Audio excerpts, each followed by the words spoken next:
Yeah, not bad. Sorry, I was just going get some wine. Oh, really? Yeah, I've run out of ice cubes, so I can't really have whiskey. I mean, I can, but I can do the same. I just had some Coke, though. I'm imagining my stomach not enjoying that. oh, I just had 3 crepes, 3 pancakes. You did? Yeah. With what inside? We didn't have any lemon. I usually go with Lemon sugar. lemon and sugar, but we didn't have any lemon or lemon juice. So It's hard to come by these days. yeah. Well, no, I haven't been shopping in 2 weeks, so just wasn't prepared for it. So instead, I had the first one was with something called Natoka, which is I think it's an Aldi spin-off of Nutella. Right. It tastes exactly the same as Nutella. And it's like 10p or something.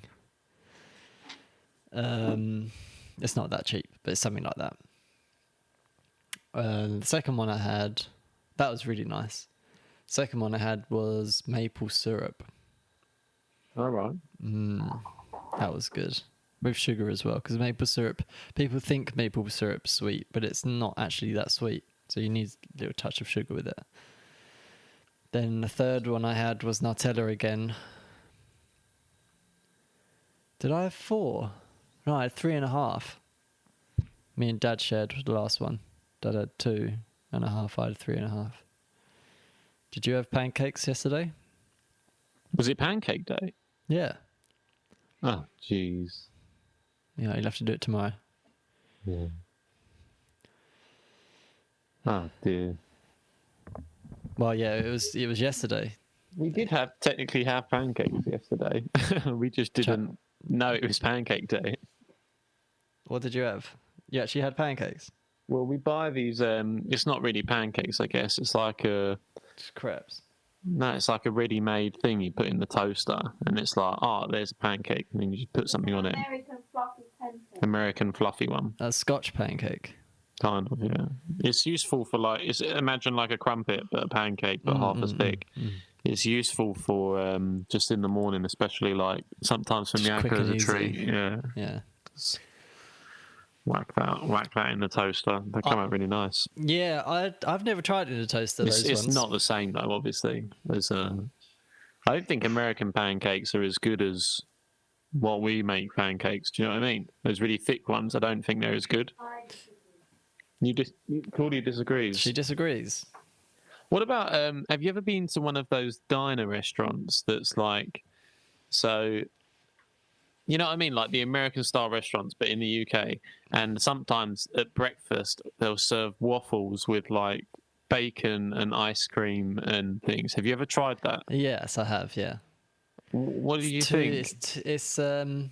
It's just too much, isn't it? It's so much going on. I know. Even I think I had blueberries in mine as well. Oh, jeez. And it's I know. It's too sweet, too salty, too sugar, like, too everything. I think maybe I was doing it wrong, and like I should have just like separated it all on the plate and just appreciated the individual ingredients. Yeah, but maybe. obviously that's not what That's people not how it do. is, So yeah.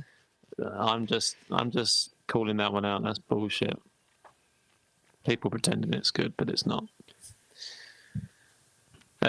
So have you got everything you need? Because if we need to, what we can do is have a quick run to the house and get stuff, and then I'm totally fine, but if you need 5 minutes to just prepare dude, some it things. might be getting close to all right, give me 30 seconds. Okay. Could you just like just do a sound check, like just do? I was going to say that as well. So whilst I'm doing the sound check, can I ask you, with wine, is it if it's a screw top? What do I do if I've like last week I opened this bottle? Can I still drink it? I just left it on the floor. I didn't put it in the fridge after. Did you close the top? Yeah. It should be all right. I mean, like the Romans, surely they had it in little like jugs. Oh, it fizzed when I opened it. Yeah. Is it white wine or red wine? It's white wine. I know what you mean. Just give it a smell. Well, I've got an abundance here, mate. Like, I got sent a crate from work. Oh, jeez. Like, they sent us like 10 bottles of wine. And I was like, whoa, that's a statement. 10 Yeah. bottles of wine. What am I supposed to do with that? Probably drink one of them. This one's rosé, though. And that's like, I don't know if that's a bit bold for this evening. You can do that if you want. I've just got Sauvignon Blanc. I love that. Sauvignon Blanc. Je t'entends si s'activite se drinks in wine. I'm not very good at that. So welcome to the podcast. That's me speaking really loud. What's the sound check like on that? That's pretty good. My worry is that it's a bit quiet when you move away. But I've really jacked up my headphone volume. Okay, so I'll just turn up the sensitivity. Hello, how's that? Yeah, that seems reasonably good. Reasonably good. I mean, the good thing is that the noise level's gone. The noise seems to have, like, the background noise seems to have got far better. Yep. Which means hopefully I can push the noise down a bit more in post. Right, let me just smell this one. Does it smell? Smells like wine. Does it smell like vinegar? Is it a bit vinegary? God knows. Well, honestly, you're taking a good whiff of it. So yeah, my smell's already gone. I'm 25, 26. You would it's smell gone, bad mate. wine. You would smell oxidized wine. Okay. It fizz though. Yeah, that's the oxidization process starting. It should be all right. I could just open a fresh one. But then I've got like 6 bottles over there that are all half opened. I could open a red one, but one of those is probably, they're like months old, half drunk. That might be fine though. It's red wine. It's like that's not really yeah. Yeah. I'm sure the white wine will be fine. All right. If it doesn't, I'll swish it around in the bottle. Just. Oh yeah. There we go. As I say, the Romans used to drink it in jugs. Yeah. It always goes back to the Romans at the end of the day. I've got a lot of. I've been writing down notes for days on this. Well, so, I've got a load of questions as well, so we probably. I'm ready for a long one. I'm just saying. Well, gonna have to. Not necessarily a long one. I'm just saying. I'm going to be jamming them in where I can, so you better be ready. Because if you want to get your stuff in, then. I'm okay joking. for it to be. I'm okay if we just roll with the punches, and if I don't get to ask any of my questions, then I'm sure there'll be another podcast where, you won't have any content, and I will. And with that, cue the music. Dum dum dum dum dum dum dum dum dum dum dum dum dum dum dum. Dum dum dum dum dum dum dum dum dum dum dum dum dum dum dum dum. Hello and welcome to episode 7 of the Just Swimcast, the podcast entirely devoted to the furthering and development of our species through talk and discussion. My name's Tim. My name's Woody. And here we are. Number 7. I got a new chair today, and it is doing wonders for my back. You got a new chair for the old shed? I've got 2 spinny chairs now. You got 2? Oh, wait, no, but is one of them the old one? Oh, yeah. Well, that's not a chair. I've already told you this. To give some context, I've spent a long time around Woody's house making music, and the the music facilities are great. Loads of stuff to play around with. The chairs. His chairs are at like a perfect right angle. And it's like imagine a desk swivelly chair, but like just bolt right angle, and also weird in its proportions. Like it's almost longer on the bit you sit on than the back support. So it's all very strange. So you've got a new chair. That's brilliant. What did you go for? An Ikea Shiazu or a? It is an Ikea masterpiece. It's called. Millbrigette, I think. Millberget, the black variety. I did have one of these in the Milbaguette swivel chair, 65 centimeters. Wow, that looks great. 65 quid as well. Oh, right. Okay, yeah. And so what? You ordered that and it came in a day? How did it work? I'm really curious because IKEA is going to become an important thing in my life soon, I think. At the moment, it's click and collect only, which is quite funny because you see people arriving. So I'll walk through the process. So we ordered our stuff yesterday because Dad wanted to get some. So you got. Well, he got the same chair as me because he was sitting on that wooden. Oh, so exactly. How, the house didn't have enough for him to sit on. Well, the thing is I had one of these. I could have given him one of those chairs that I bought on Amazon. You know those like not French, sort of Scandinavian-looking four-legged chairs with like the pattern on. You know the ones that I bought on Amazon when you was here. Yeah.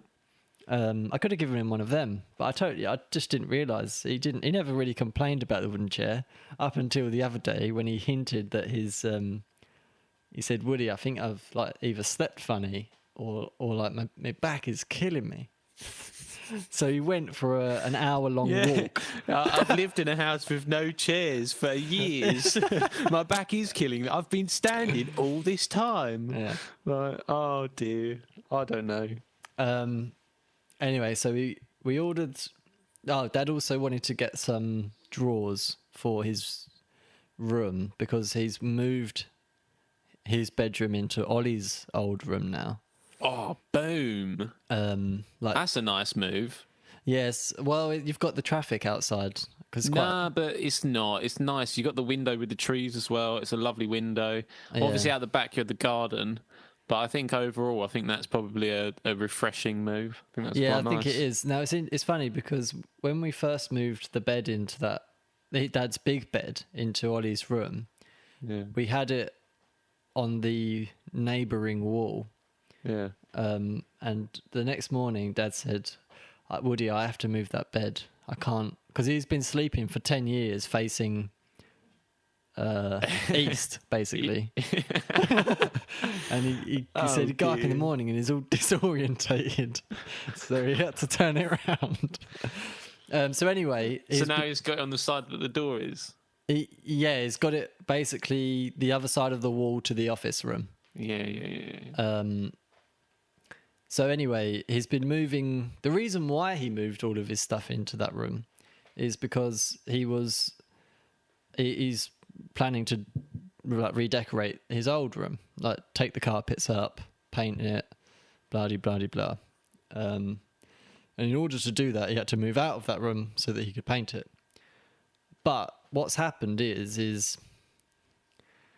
he didn't plan far enough ahead because he's got those like so many wardrobes in his old room.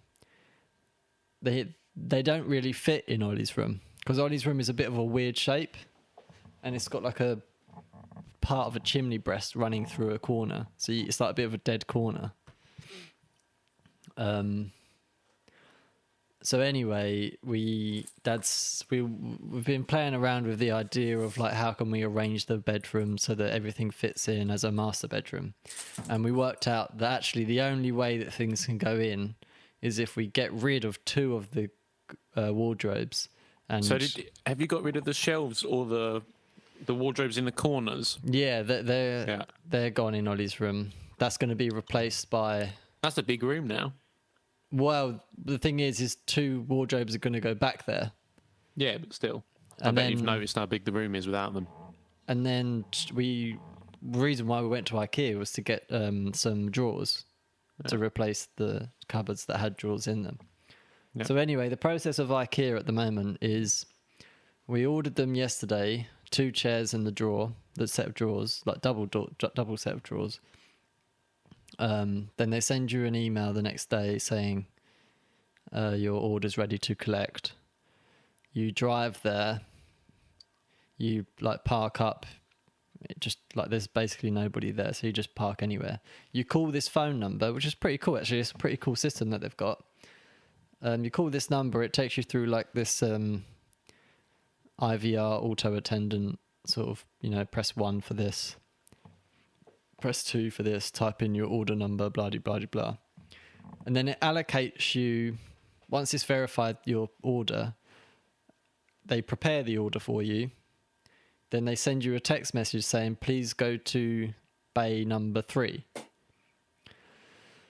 And then you drive over to bay number 3, which is where the loading bay is at the front of the Ikea. And somebody waits at number 3 with all your stuff, checks your number, and off you go. We got to bay number 3, and someone was already in bay 3.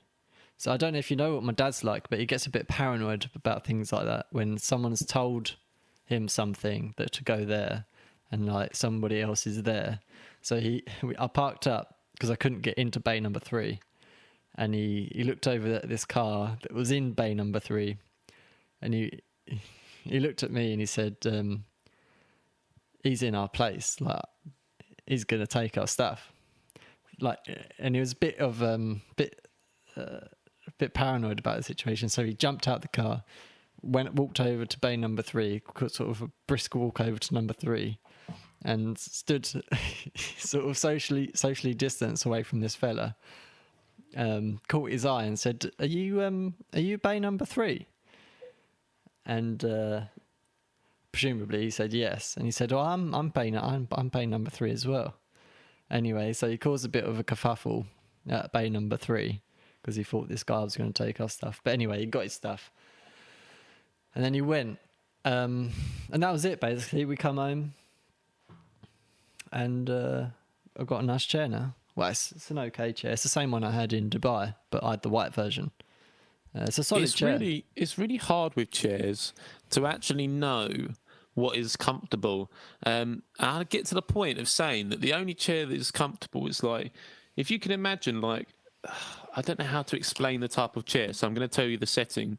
Imagine you're watching a film and there's a big mansion and there's a library, and behind the old wooden desk, that huge library, there's this like ornate wooden chair that you can kind of like, it's like a relaxing chair, yeah, but it's like old and leather, and it's quite big, like a gentleman's chair. Yeah, I'm almost at the point of saying that is the only chair that's actually comfy.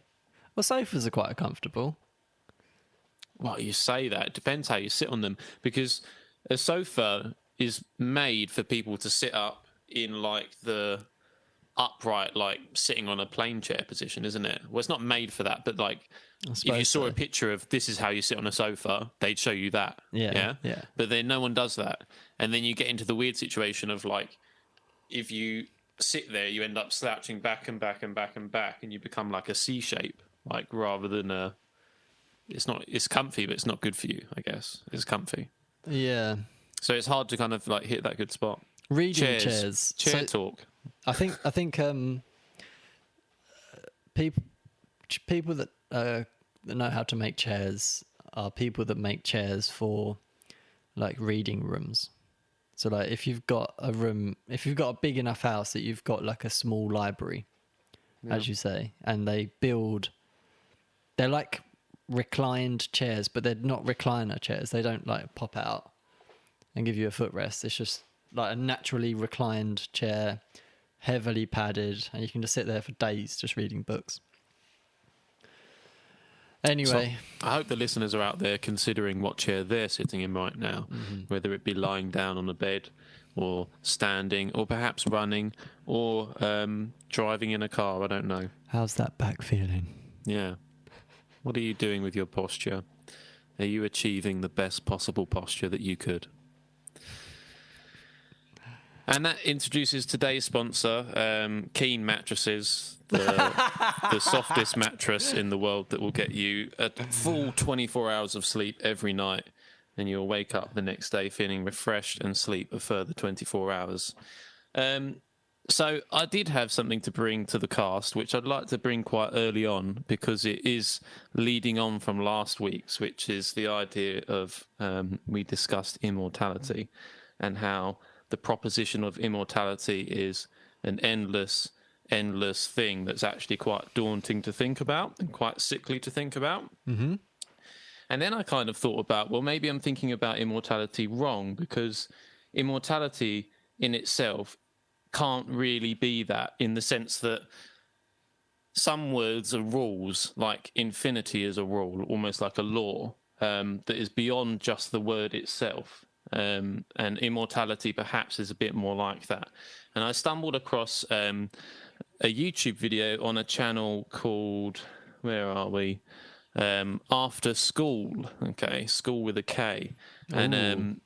I'll chuck him in there just so that all the listeners know that there's an ounce of, as I say, validation, a sprinkle of validation on what Tim's rambling about this week. So a first statement to introduce to it would be, which I really like, is if you die before you die, you won't die when you die. If you die before you die, you won't die before you die. If you die before you die, you won't die when you die. I need to get this timeline straight. One sec. So you're alive, Yeah. and if you die before you die, you won't die. What's the last bit? You won't die when you die. That's true. And so, to give some additional reading, so the late Joseph Campbell once said in a book called The Power of Myth, 1988. Careful with your plosives. What's that? What's a plosive? B's and P's. Oh, am I boppity pop pop popping? Yeah. Right, okay, forgive me. He said, I don't think that it's the meaning of life we are really seeking. I think it's that we're seeking is the experience of being alive, so that life experiences that we have on the purely physical plane will have resonances within us that are in our innermost being and reality, so that we have the feeling of being alive. Okay, so it kind of hints at the idea of rather than looking for the meaning of life, we're kind of looking for purpose for life and a feeling of purpose to life. Yeah. We don't necessarily want the answer. We want our experience of life to be as full and as maximum as possible, okay, on all scales, okay? But the problem is that goes alongside this is that you, and I'll chuck this in the mix as well, and I want you to keep thinking about if you die before you die, you won't die when you die, okay? Is you can't truly experience and understand what it is to experience being alive and that rapture of feeling alive until you've experienced the opposite. You know the whole saying, you don't know what you've got until it's gone. So in order to experience a death that is, in order to feel alive, you need to experience a death that is acutely terrifying and real in your own lifetime, and then you will know what it feels like to be alive. Okay? Okay. So we're going to go deeper now, okay? So we're at that level, okay? Okay. I've got a question. Yeah, and that's the thing. You can go throughout. So what's the question? Yeah, so I guess me and you've never really spoke about this, or maybe not at this level, but I think maybe me and you have slightly differing not opinions, but feelings on what life is, or how we look at what you're saying. I think you're kind of the person that is always searching for meaning, trying to find the answer to why am I here, or why are we here. I'm of the other side of the coin, which is it doesn't matter why we're here. We are just here. Like, why does it matter? Just pretend there is no meaning and live your life like that. Yeah. I think that's fair to say, yeah. I think that's fair to say. I think I kind of get both sides of the thing, and I don't necessarily think that there is meaning, but I'd like to know that there isn't. Right. And I think that it's not necessarily. I don't think it's necessarily an obsession with meaning. I think that it's if you have one life, then ask the big questions. That's what I think about. Like I just like don't fascinate yourself over choosing a crockery set or something. Fascinate yourself over something that matters. I would agree with that. Like, That's for sure. I don't know. But at the same time, and that's kind of yeah. there is but on a the same level, practicality. but there's a practicality and there is a reality of that we will never know. So why spend time asking it? Why fantasize? Why not just kind of like focus your efforts on the other things in life that you can achieve? To, some people can achieve spirituality, wisdom throughout life. There's so many verticals you can ascend in. You don't just have to ascend in the direction of asking questions, and it doesn't necessarily get you anywhere. So I get what you're saying. Well, I'd also say that sometimes it is important to ask the question, is this the right crockery set? Because It's it can true. be very difficult to find good breakfast bowls, for example. My grandma and granddad, they once went through a motion of having these, they were like, the blackboard when you scrape your fingernails on it. Oh, jeez. The knives and forks on the not just the plates were bad because you'd be cutting on these plates and they're black. Like they look nice. I can understand. It was like 20 years ago when or maybe 15 years ago when things were kind of like getting modern. So I can understand the design choice of it. But and the bowls as well, mate. Unless there was liquid in the bowl. If you're having a cereal, it's fine. Anything else, that spoon scraping down the side of the bowl. Yeah. Honestly. But that wasn't potentially the best choice. So I'll go on, and you can keep questioning me. Just because I found this interesting. Okay. Yeah, sure. So throughout quite a lot of ancient cultures, there is this sort of theme that we've been talking about, this like resurrection of like dying and then dying to live. Okay. And one other thing that is a similarity in these stories that we hear about it in is what I'll talk about next, which is what Plato talks about, which is the Mysteries of Ellucis, which were from around 15,000 BC, 1500 BC, sorry. So at the time, the Greeks would do sacred rituals for turning mortals into immortals. And this was quite a big thing that they did. Cicero, who's like a really important guy back then, I don't really know why, but he's really important. He said that Eleusis was the most exceptional and divine thing that Athens ever produced, and it was what held the whole species together. Okay? So you went into a temple as a human being and you left as a god, and they weren't allowed to talk about their experiences after leaving, but they would all report the same thing, and they would all like ascend to this wisdom of living a better life, essentially, and it was part of their culture, okay? And a lot of the problems with Greek mythology, not in my opinion, but on the video that I was watching, so just it's not me saying this, it's the guy who's got validity, is that they look at stories like Zeus and Poseidon and stuff like that and look at them as explanations of not having scientific knowledge at the time. So we don't know why rain happens, so let's say there's a rain god. Okay? Yeah. But in reality, they were also the same civilization that made democracy, the arts, explored sciences, the theatre, which is now our Hollywood, the Olympics, which is the sports industry. Yep. A load of ideas, yeah, that we see every day. And they also they had words like skepticism, but we think that they were believers in fairy tale gods. So they also, in this, so we look back at these stories of drinking these magical potions in these sanctions and stuff like that, and we don't necessarily pay attention to it. But there is also another story that's quite similar to this. So that Greek potion that they used was called the koukion, which was apparently a type of beer, okay? and they'd drink it in the ritual, and for some reason they would be reborn afterwards, and it was one of the biggest things you could do in your life. So other than that,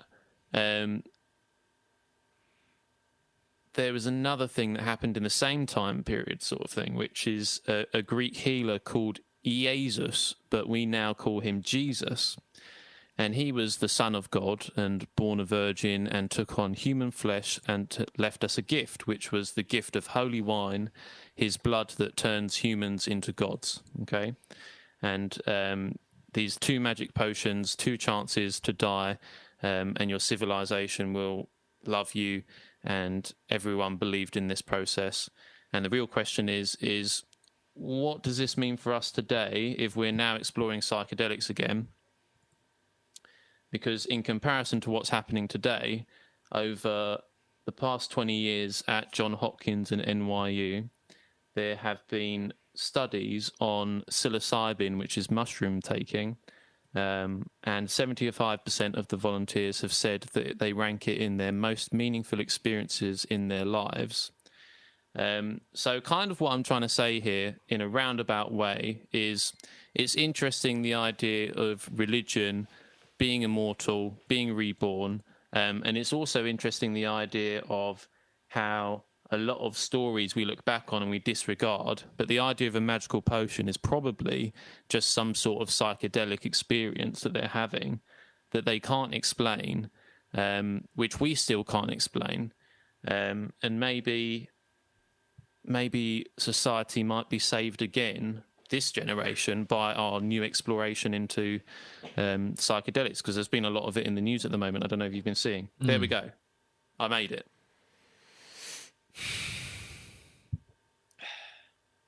I'm not really sure what you want me to comment on there. There was so much information.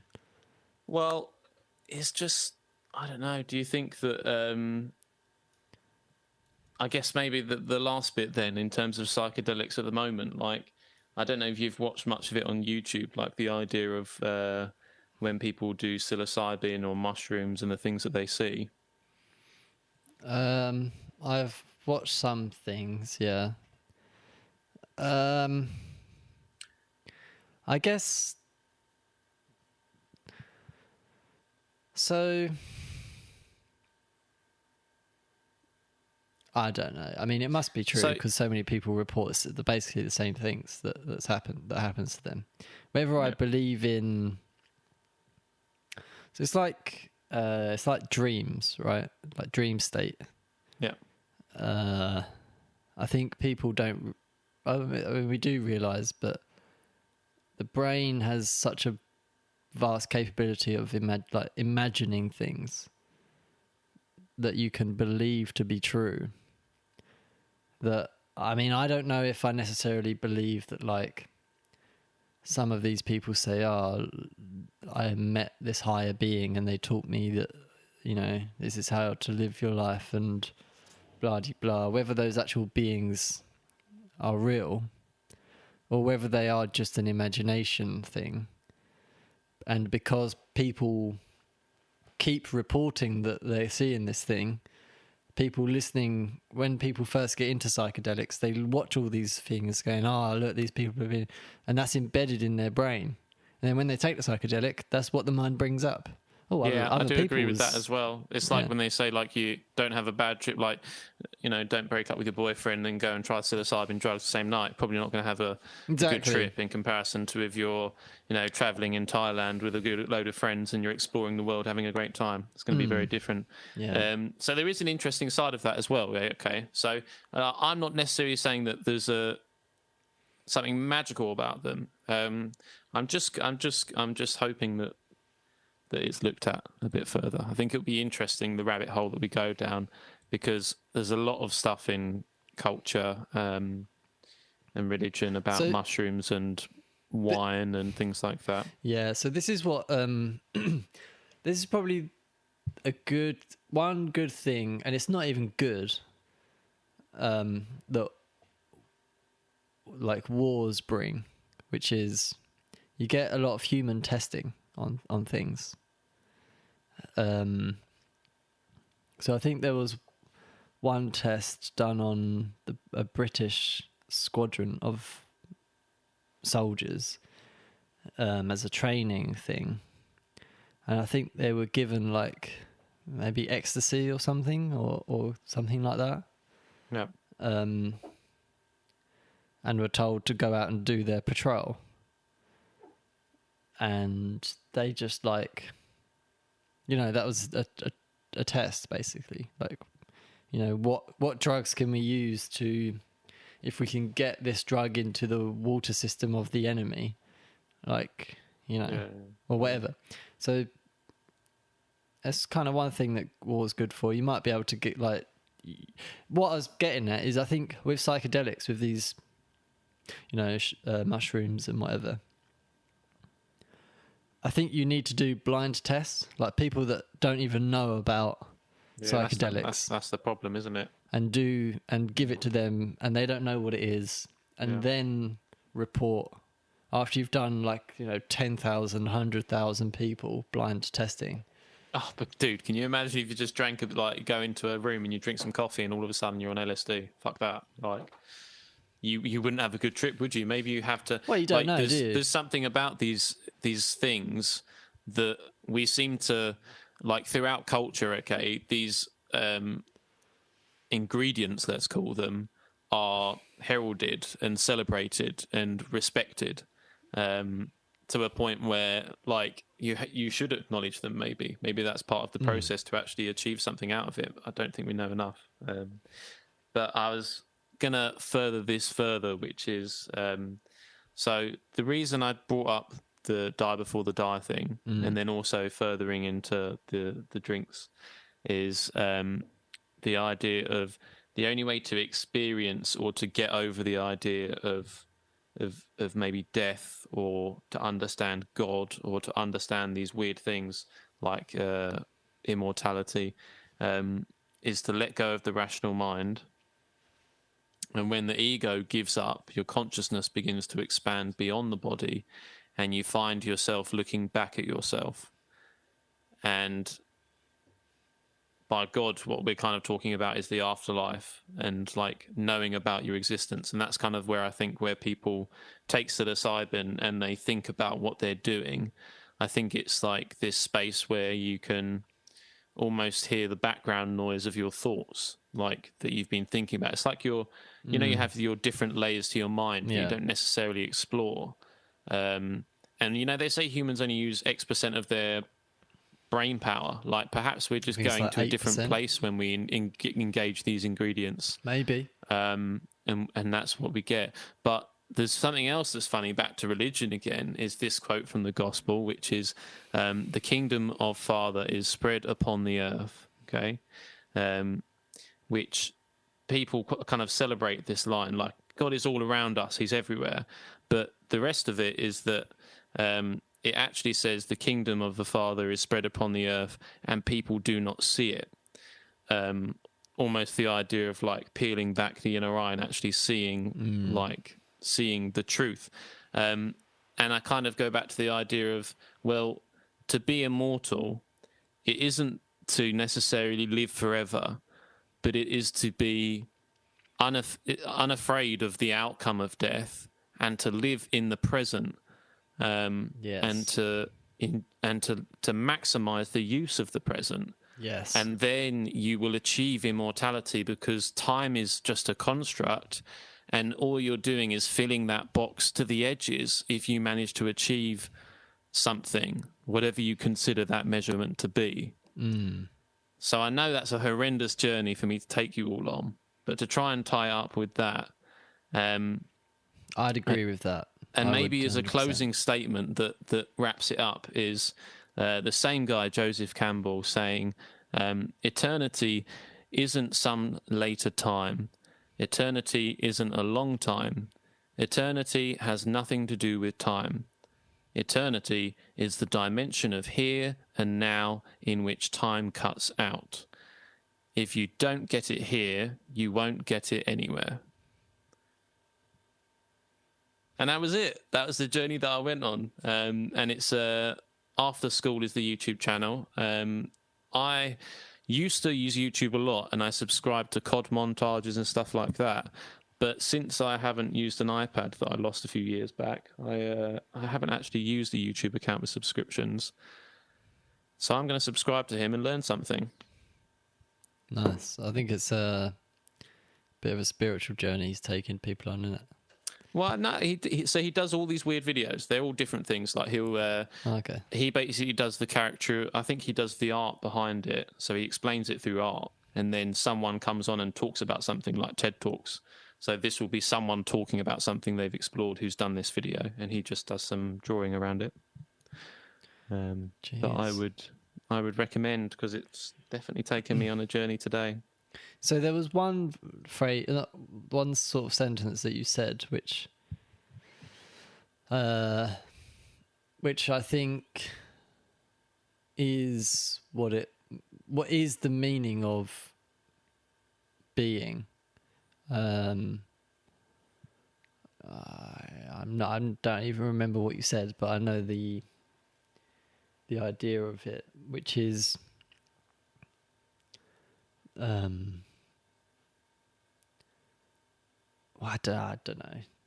Like when I was talking about maximizing your efficiency on Earth to make the most of it. Kind of, yeah. I think like that is immortality. Yeah, and I would disagree that it's immortality. I think one thing that religion does for people is, and it goes back to what you were saying right at the start, which is religion gives people some idea of purpose, in that there is something to aim for. But I'm of the opinion that there is nothing more than what we are on Earth. There is nothing else.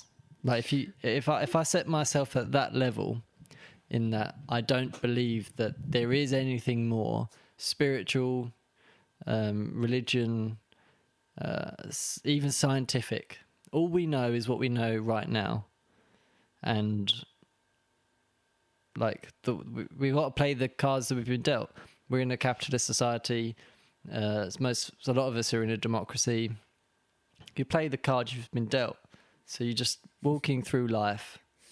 If you stumble across something that makes your life a bit better, that's good. If you stumble across things that make other people's lives better, it's Mario Kart. When you're going through the boxes. Yeah, just going through the box, and like there is no meaning. People that try and find meaning in life, it's a futile endeavor. So this is interesting, okay, because I've been thinking about that also, and I've been thinking about my attitude, and it's almost a relationship with dopamine as well, which is interesting. But I thought about my personality, and at times might have compared it, I guess. Sorry, I'm just being...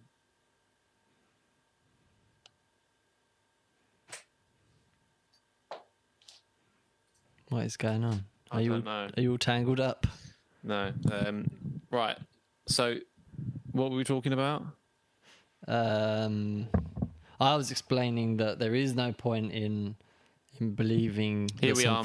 I'm back. So, and the difference between us. And then I was also thinking about when I was discussing the houses that I'm looking at with you, and what you think I should be doing, and what I'm saying to you that I'm going to do, which is different. And it's this I have this underwhelming belief. So if you think on a big scale, I'm someone who wants to explore these ideas and think there might be an answer and stuff like that. Okay? Yeah. But on a smaller scale in my life as well, I also think that there will be a silver lining, and that there will be a fresh air. And that one day I will wake up and I will just, the freaking birds will sing to me outside and say, Tim, you've made it. And I'll be breathing this fresh air that just tastes completely different, and everything will be fine. And I think that's something that I'm like always chasing for, yeah. And like, especially the last 5 years, which has been great, but still has been a grind. It's always a grind. This is what I'm trying to say. That's why the house has to be a banger. No, there is nothing else. Yeah, I know. There is no And I'll silver probably lining. buy a nice house and I'll sit in it and I'll be like, yeah, fucking same old Tim. Look in the mirror. Yep, that's me. Exactly. But like, I don't know. I don't know. It's just like, There is not it's just what's going to happen. so I don't know. There are a lot of people I know that are like that as well, and it's not necessarily a fault of yours. I guess I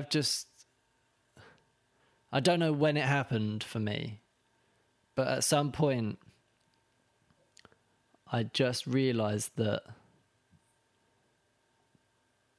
there is nothing to strive for. There's no point. Like, Yeah, I know.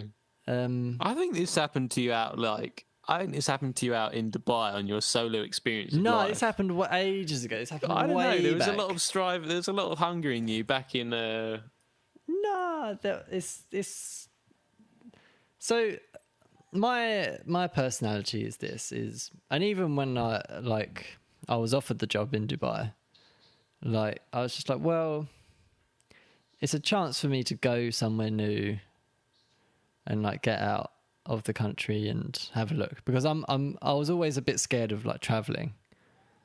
My brother went traveling all around sort of Asia and he loved it, but I don't think I didn't see that as me.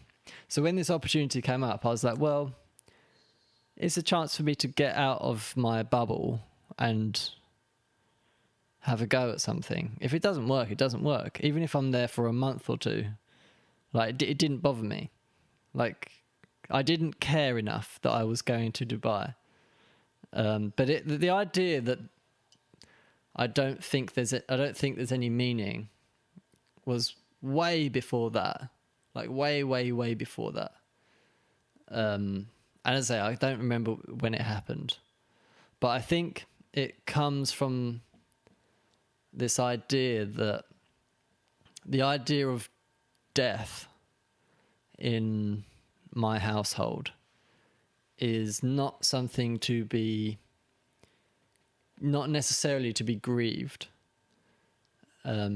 Instead, it's more of a celebration and humorous. Yeah. And I think if people can ever get to that, I mean, that's what helped me with not thinking that there's meaning to anything, is once you realize that, like, eventually we're either going to be burnt into ashes or put in the ground. What is the point of trying to think of any meaning? Because the thousands, millions, billions of people before us, they didn't. Otherwise, we would know the answer. So why are we trying in our short lifestyle? We're like a tiny speck. And that's the other thing that helped me through it, is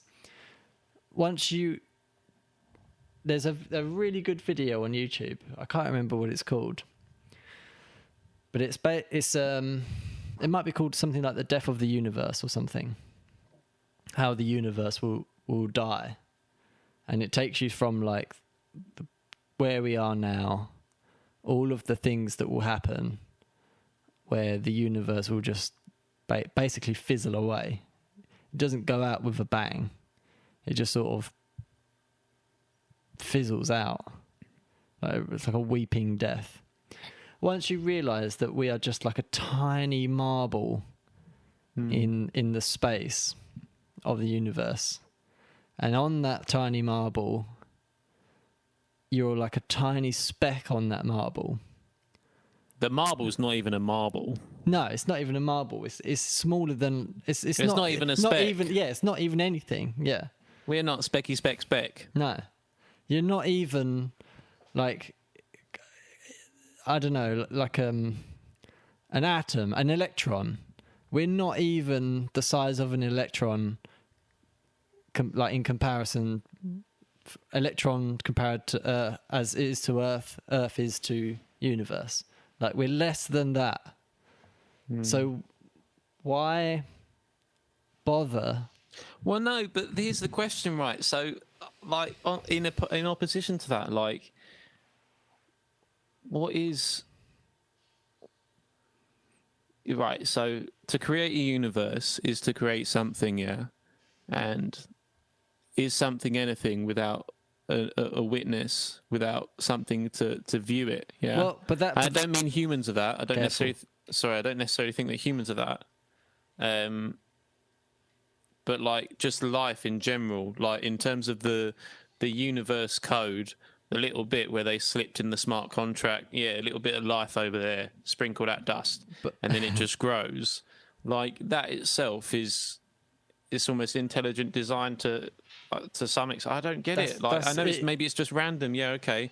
Maybe there's loads of like gases and shit and atoms and whatever, and it makes life is part of the cake that it bakes. But I feel like in terms of if I had to rank, which of course, who am I? If I had to rank the importance of like all the different levels of physics, consciousness for me is like, dude, it's right up there. I think it's. See, this is where And I want it to be used more. Oh yeah, no. I 100% agree. None of us are thinking. Just I would just say that going through the motions. I'll say this. I'll say that it's egotistical to think that we are special. We aren't special. We are just carbon formed in such a manner that gives us this falsity and idea that we are conscious. Sorry, just excuse me for 2 seconds. We're going to have to do some editing to this one. Deary me.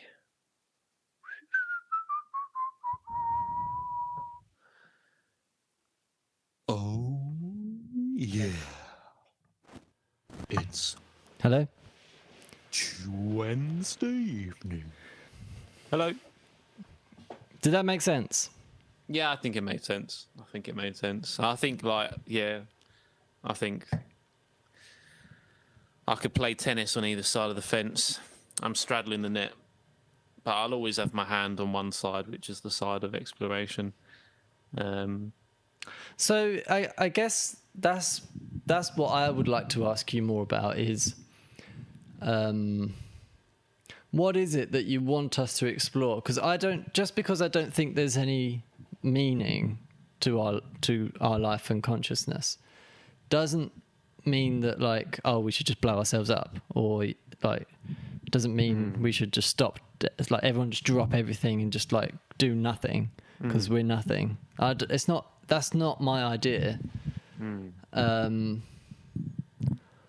I think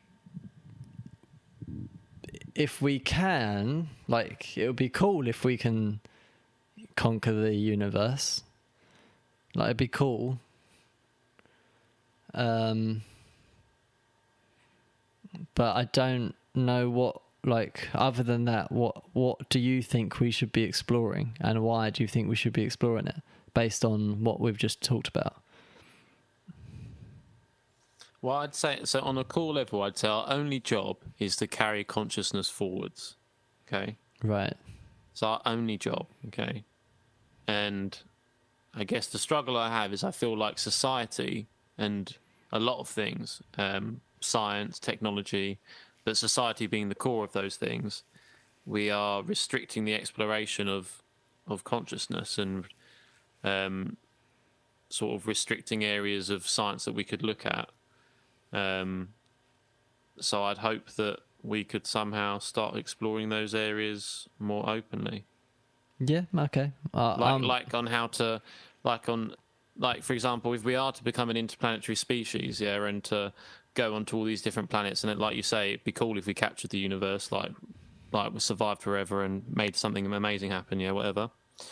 Well, to do that, we need to get to a point where we're not just like, I need money, yeah, make a business, I'm going to be the richest businessman, yeah, I'm going to run the world. Like, we need to get to a point where humans don't think like that. Oh, I totally agree. And this is where psychedelics come in, because they normally tune people down. They tune you down to the level of giving a different meaning, perhaps, and a more spiritual meaning. And I think that through the industrial age, we were driven in the idea of motivation of motor engines, like smoke, like fire, like combustion, like let's make technology and start, making Yeah. factories, and all of these values were imprinted on us that dominated the advertising industry and set up what we have today. Well, I think it.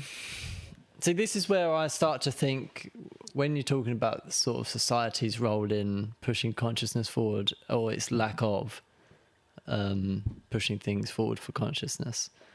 This is where I start to think that we aren't the thing, that we are not the species or thing that is the next step for consciousness to carry forward.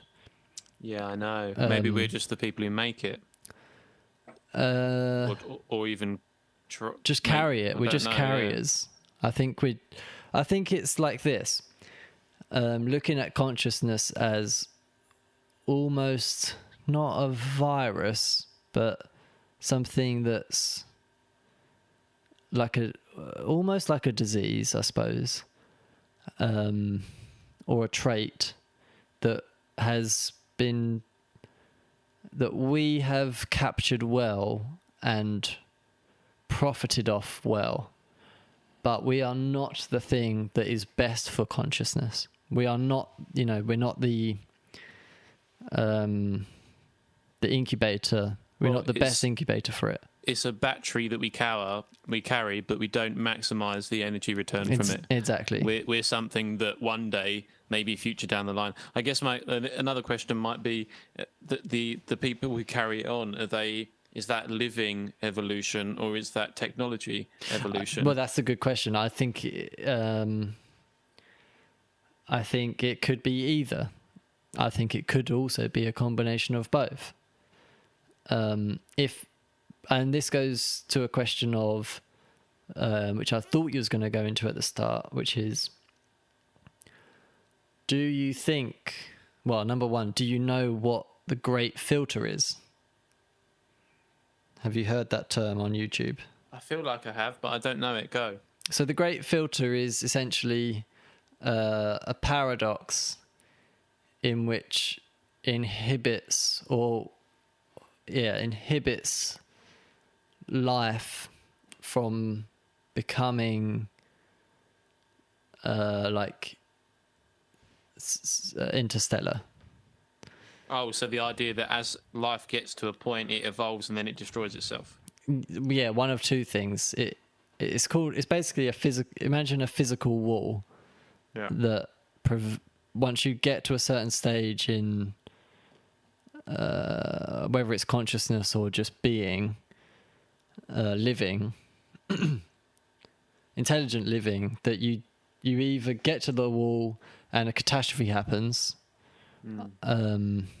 You go out with a big, like a boom, like a nuclear bomb or a comet or flooding, blah blah blah, destroys the species.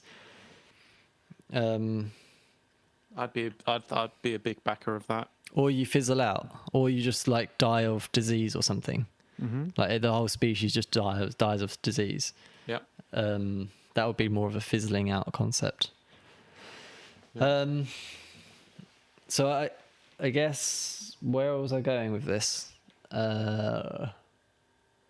were talking about consciousness. So yeah, consciousness. Carrying forward consciousness. So if we do get to become at least intergalactic, or I mean, so intergalactic would mean the Milky Way, that we can roam around the Milky Way as a species. A lot would have to change in our DNA for us to be able to do that, but I don't think that's implausible. I think if you can get to that stage, then I think the species that gets to the stage of being intergalactic is the species that can carry consciousness forward to its next level. And I don't think that maybe they will be derived from human DNA, but I don't think that humans as we are today have the capability to do that. But we may be intelligent enough to create something that is intelligent enough and has the right either chemistry or technology to carry consciousness forward, whether that be artificial intelligence. At that point, it's not artificial intelligence. The key term in artificial intelligence is that it's artificial, which is what people don't understand about artificial intelligence. When people think of artificial intelligence, they think, oh, this like crazy computer that, you know, answers every question perfectly and is conscious and whatever. We already have artificial intelligence. We already know that. It's just artificial intelligence, something that imitates intelligence. And we already have those things. Spell check is artificial intelligence, basically. Yeah. It's making it look like the computer's intelligent.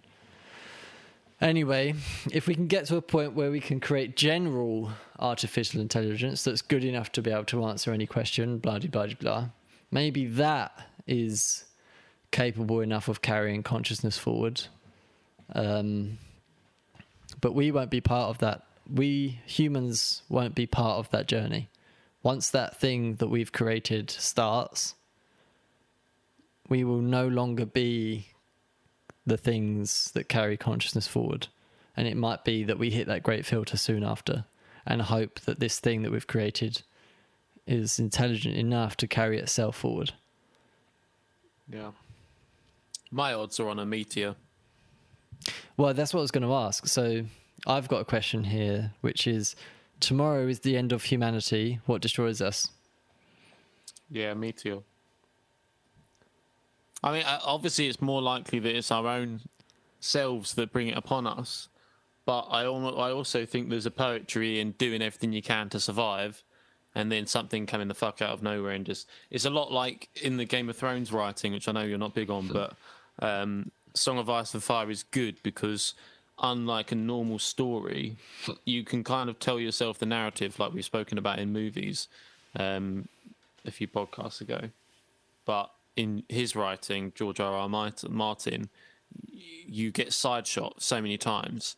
And I think that would kind of make sense for humanity. It's like this idea of like, we even got to a point where we thought that we could like see meteors coming and all this stuff. And then just, yeah, one day, boom, just Boom, yeah. that was it. What about you? What would I think will end us?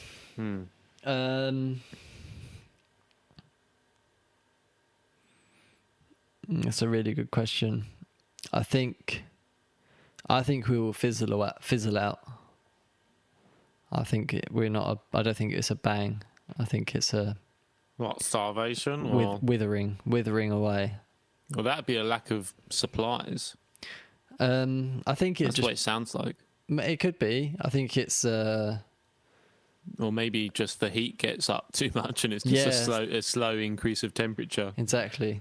Yeah. Flooding. But it's an interesting question because there's lots of really old like places in I guess it's over Asia and like different Egyptian lands, I guess, as well. A lot in Morocco as well, of like these underground dwellings where they have like heat flow and like almost air conditioning, and then inscriptions on the wall that are like not millions of years old, but thousands of years old, yeah, which go past different environmental timelines of where either the water has been high or there's been cold temperatures or high temperatures, and of basically the idea of Homo sapiens living inside mountains and stuff like that. So I think personally there's been more. You think we've hit the Great Filter many times, but we've always just survived? Yeah. I think you look at mountains and like it's a really stupid idea, but I was thinking about this earlier. I've been down so many rabbit holes in terms of conspiracies because I'm quite open-minded, and there's even a point to which, like, I think that you walk on the ground and you never consider what is underneath your feet, and I think that underneath your feet is the history of cycles and cycles of whether it be human civilizations or civilizations before us that weren't humans, or different animals, or even evolved past us on our planet, just getting wiped out, Yeah. just evolving, getting wiped out. And the thing is you say, oh well, where's the evidence for it? Well, fuck me, like if a meteor came and hit today, There would be no evidence. there wouldn't be any evidence. Do you think people would be like, oh, there's Tim's Xbox? No, mate. There's No. nothing there. It's gone. And the only thing that would be left is, which is kind of, if you go down the Randall Carlston, Graham Hancock route, which, to give him a shout out again, is in the sedimentary layer, you'd be able to see, like in the rock, you'd be able to see these different chemical structures from what a meteorite can bring. All the Xboxes. Yeah, all the Xboxes. But I honestly got, like, I think you look at mountains and you see mountains and stuff like that. But I honestly wouldn't be surprised if you're seeing like just a huge reaction of Earth moving and just shit happening over the last however long Billions we've of been here. years. Yeah. You think what? Life only just popped up now? It's just like Earth was whizzing through the universe, and all of a sudden, light switched on, and in the last million years, suddenly Earth popped up. And that's the whole point. That's why we should be funding questions towards, funding science towards questions like this, around the importance of like these questions. So otherwise, we just get wiped, and that was it. and here's another thing. Like, I'm sorry to go on, but why does every civilization and every religion talk about the stars? Why do they all focus on different story? Yeah, okay. They're permanent, okay. But they also talk a lot about things coming from the sky. Yeah. They also talk about floods, like Noah's Ark. Yeah. And Noah's Ark is not the only religion that talks about a great flood around that time frame. I think about 7 out of 10 religions of the main religions have a story they could all just about be, a flood that happened. My problem with all stories that are derived from any religious book is, or any stories that occur sort of cross platform, cross religion, is that it could have just been a story that was told, and it's just evolved, and everybody's taken their little pieces out of it, and the religion's evolved out of that. I don't know how much truth you can have to it. But that's why they're all different. But you could say to the point that, well, if they're all talking about one thing, then maybe that one thing, the concept, the idea of a huge flood, might have been a thing. Maybe, but at the same time... And maybe that's why they talk about these things, and that if we're a civilization and we have a job to write something down, what would we tell the future? Well, by the way, we almost died because this thing came and freaking hit us, came out of the sky, blew us all to pieces, and it was a nightmare. And we don't know about it. It's just our great-granddads have passed down this story about it. And over time, it changes so much to the point that you suddenly, it's Christ that came down from the sky, or whatever a religion chooses. And all I'm saying is like, what if, let's say, religion didn't exist, or something, that stories like this didn't exist, and like we were the seed of the story for the future in 10,000 years, and the story that happened to survive was Harry Potter. In 10,000 years, they would think we were all wizards and witches. Like, fucking hope so. Like, it'd be amazing, but it's not true. No. Like, the only way I think you can understand the past is through, as you say, chemistry, biology, and there's physical changes. Evidence of big floods in then the let's ice layer, go in the with ice that. shelf. Yeah. Let's not go on stories. Or that might be actually a raise in temperatures. Well, that might be caused by, so the end of the world might be caused by a raise in temperatures, which could be from obviously a small meteor or something like that. I don't know, changing the environment, raising the temperature, ice all melts, GG, all underwater.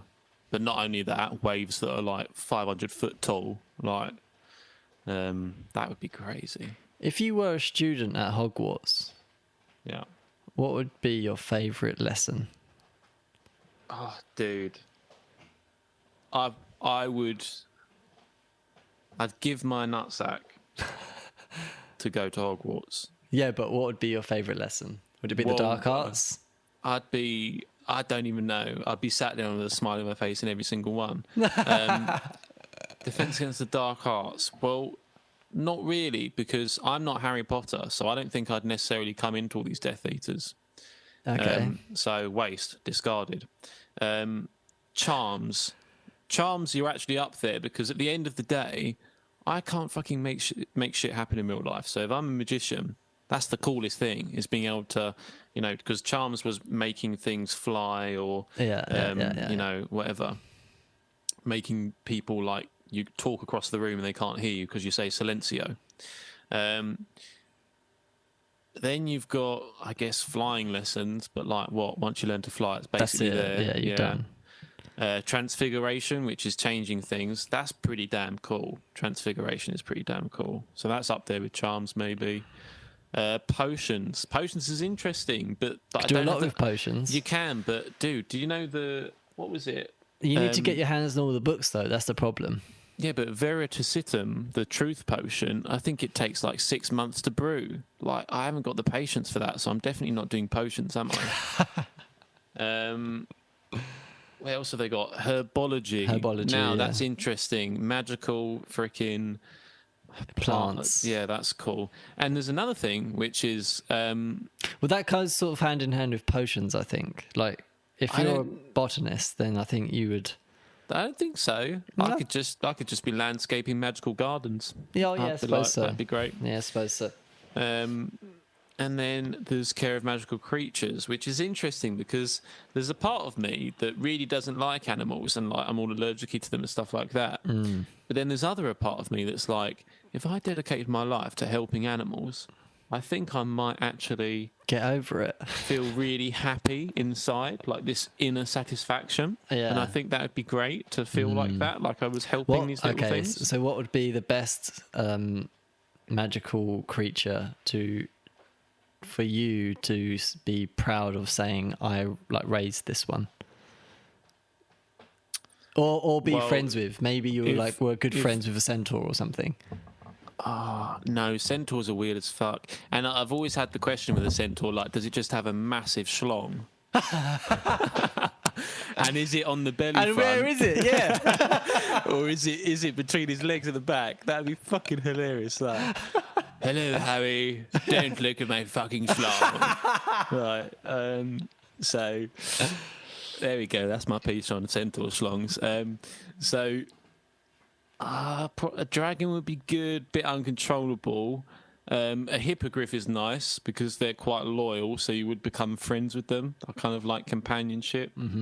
Then you've got... You don't want a mermaid, they're dickheads. You got those things that you see when you've seen someone die, and I haven't seen someone die, so that's not very useful. The dead horses. What are they? What are they called? Luna Lovegood. She's fucking weird. What the fuck are they called? Hippogriffs and...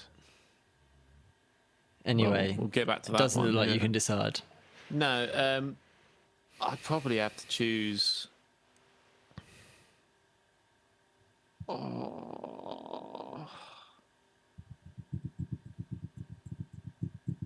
probably just want one of the owls that delivers you mail. Is that a bit much? I don't know if they're magical owls, but they're maybe. I think they're pretty magical. I think they understand a bit more about life than They know what's up. Yeah. Do you think that the Harry Potter series was like a big influence on you? Oh, mate, Harry Potter was just. I don't think so. I've never geeked out on it, yeah. Like, my bedroom wasn't covered in Harry Potter, and I didn't go to Comic-Con dressed as Harry Potter and, like, all that stuff, yeah. But I just. I can't quite escape from the idea of these different worlds that I explore through literature, whether it's the Game of Thrones world, that really hits a spot for me, and the Harry Potter world really hits a spot. Things like Lord of the Rings don't so much. Star Wars doesn't so much. Yeah. Star Wars has recently with Mandalorian, because I've figured out a bit more about Star Wars and I can see the scope of it is quite cool. But something about Harry Potter is just so wonderful. To a point, there was a PlayStation 2 game that was like, I think the fourth or fifth one, or maybe the third one, and you could just run around the Hogwarts school. And like, Just open world Hogwarts. I didn't even need to do the missions. Like, I'd just be like, I'm here. Expelliarmus everywhere. Exactly. Dude, like, honestly, if that letter arrived for me, like when I was a kid, obviously, I'd be at platform 9 3/4, fucking ready to go with my owl, my little wand. I think it was a big influence, though, yeah. And I think if I had to choose a lesson, I'd choose probably charms. Okay, that's a good one. What about you? What are you? You'd probably choose. You'd probably choose something like that as well, so that you could tinker around. Like, your tinkering would be quite good if you knew charms. Like, oh, tinker, tinker, charm, charm. Yeah, I think you might be right. Just like holding something, like having something being held for me. You could just take things apart. Like, Yeah, that'd be quite cool. yeah. Even just holding like a wire in place, or just like cabling up my studio, just all the cables just going in the right place. There's a lot of things in Harry Potter that that actually, when we talked about school, what we could change in school. There's a lot of things in Harry Potter that they teach that are they're not part of the curriculum, but they're what You the need school... to know this because you're a wizard.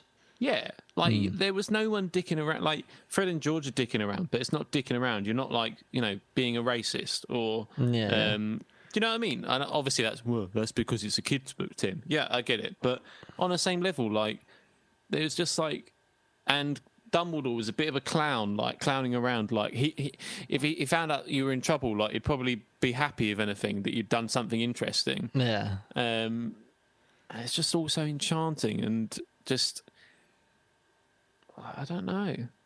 It's also about appreciating the difference in people as well, and that certain people are good at different things. And I think that the houses that they set up for people as well is quite an interesting, like, team camaraderie sort of thing, which I know a lot of schools do, but they don't actually do it right. And then it does give me the question of, like, boarding school, because that is Harry Potter, isn't it? It's boarding school. It's basically, like yeah. not seeing your parents, which is a weird thing. But then, so this also kind of could argue with what I was thinking about also, which is I was watching this video about millennials in the workplace.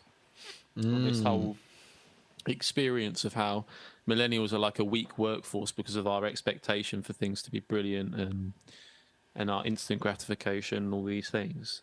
And I think that, like, maybe that's the way you, like, fix the future generation, is you get them off to these schools, like, so you're not with your parents, because we don't actually know how to parent anymore. Yeah. And we can't parent against technology.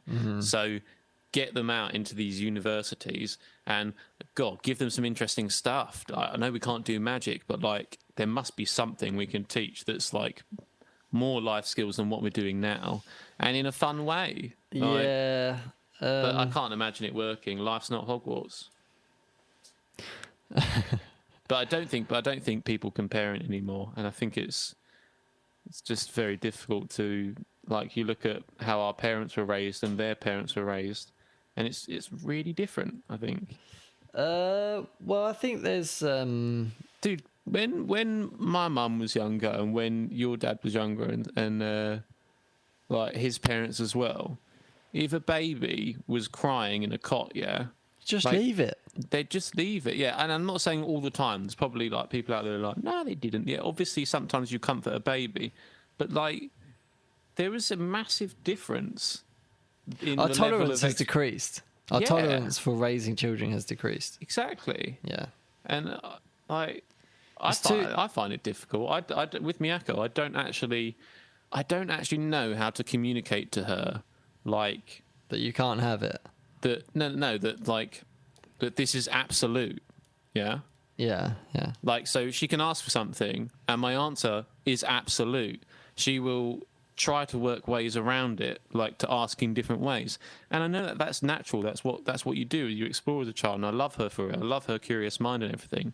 But it's like I don't have a definitive way, and I just have to keep repeating. Like, the answer is no. The answer is no, and eventually it works. Yeah, But, yeah. Persistence. Yeah, but it's just interesting because I can understand why everyone's just like a yes man when they're a parent. Because like, I think my mum always used to say to me, the easiest thing to say is yes. But Yeah, yeah. I was going to ask, one of my questions for you was, how were you raised? Were your parents strict? And do you think they should have been more strict or less strict? Strict in what sense? I don't know, because I think that they were strict in a sense of expectation, but not necessarily. I don't think they really had to tell you guys off much. I might be wrong about that. They never really had to tell me off. They Probably would. the naughty one. No, I was fine. I just sort of kept myself to myself. It was Ollie that was mainly just annoying me. So they'd have to tell him off to tell him to stop annoying me. Yeah. But I wouldn't say it was strict. I mean, we had the luxury of not having technology when we were kids. Like, our parents didn't have phones. Like, or phones is what we know them today. Like, my dad had a Nokia 3220 or whatever it was. Like, the original Nokia. And that was something that he had in his pocket. He never let us play on it. Like, it was a work phone. Like, work had given him this phone. So it was like... The best we had was a television, which was on until 6 o'clock. And we went to bed at 6 o'clock. Up until the age of 6. And then when we were 7 years old, we got to stay up till 7. When we were 8 years old, we got to stay up till 8. Then it stayed at 8 o'clock. 8 o'clock, you're in bed, basically, until you were about 10 or 11. Then it was like 9 o'clock. Oh, that's quite late. I remember I used to get 10 or 11, that's year 7. 11, yeah. 11 12, year 7. Is it really? Yeah. Fuck, I thought you were like 13 when you went to secondary school. No, it's like 11, 12. Okay. Yeah. No, but when I was like 6, I wasn't staying up to 8. No, 6 is 6 o'clock, 7 is 7 o'clock, 8 is 8 o'clock. Ah, right. Yeah, yeah. Because that's the same thing I had. I was like, Yeah. I love that, the little intervals. Yeah. But then you get to the age where you realise that, oh, I'm fucking 13. It should be 1 o'clock. Yeah. It doesn't really work up until Yeah. that point. But by that time you understand enough. Yeah. And that was mostly because, like, there wasn't anything else to do other than to go to sleep. I don't think your parents needed to be more strict or less strict. I think you guys ended up perfect. Like, did all right. Don't think it was. It is interesting, the difference, though. I think when you see different parenting techniques. I think the problem is now is it's too easy to pick up a phone and give it to your child, isn't it? And so, like, just put YouTube on. Yeah. And that shuts them up every time. I don't know why. Yeah. I don't know what it is about it. I guess it's just like bright, saturated colours and nice sounding music. Well, yeah, but it's just a story, isn't it? So, like, Miyako watches TV every day at the moment, like, because of lockdown and stuff. She probably would anyway, to be fair, even if it's half an hour normally. But we didn't really have TV when we were that young, did we? Well, we did, but it wasn't. It was like a small little box, wasn't it? Like, yeah, that's what I mean. It wasn't such an experience to watch TV.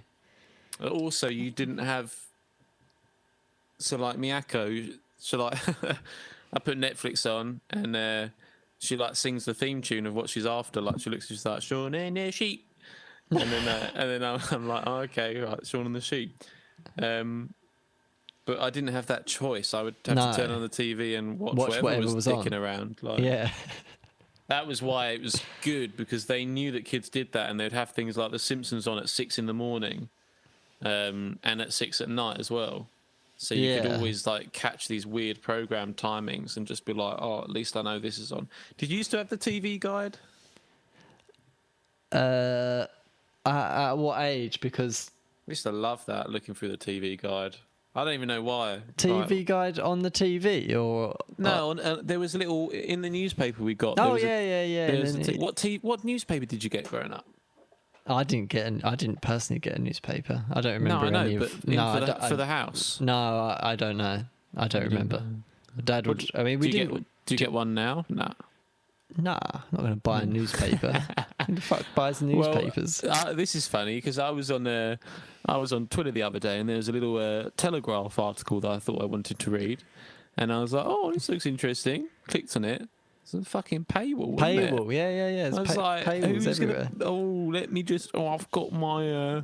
I'm a Daily Telegraph subscription. Like, Exactly. come on. This is going on in Australia at the moment, where the Australian government want to enforce Google to pay their newspaper companies based on how many times their web news post has come up on Google. Isn't that awful? Yeah, like Why Google would is you do just that? a search That's engine. just making no, but that's just asking for clickbait. Every caption, every headline's going to be tits. Yeah. Not that that's all that we like as humans. At the same time, it just like Google could just go, well, we'll just take away the news tab. Like we just won't do news. Like that's an interesting point about news is so the clickability of a news article comes into play if that article is going to be something that gets selected for us to be pitched towards us. And one thing that's interesting is in sports, so I think the sporting audience, we're actually quite interested for news, like general articles and things about war and stuff like that, like the general reader reads. But the sports enthusiast, you only really get, because football clubs and stuff like that, they don't talk outwardly about what's going on. So you only get rumours and snippets through the news, okay? yeah. So a lot of the news in sports has now turned away from being this detailed journalism on like how a season's going or how a player's doing to like if a player likes another player's Instagram post, and that post might say, I like KFC, and then they'll say, Jack Grealish likes KFC and is in agreement with this person. Or sometimes they'll pretend there's a conflict, yeah, or is in disagreement with this person, yeah. And you click on it, and you'll see an article that's like, it's probably a paragraph long, okay? And you'll read 7 sentences, and you'll be like, okay, all right, what am I reading? This is nothing to do with what I clicked on. Yeah. And then at the end, it will say, and on Instagram, he said this.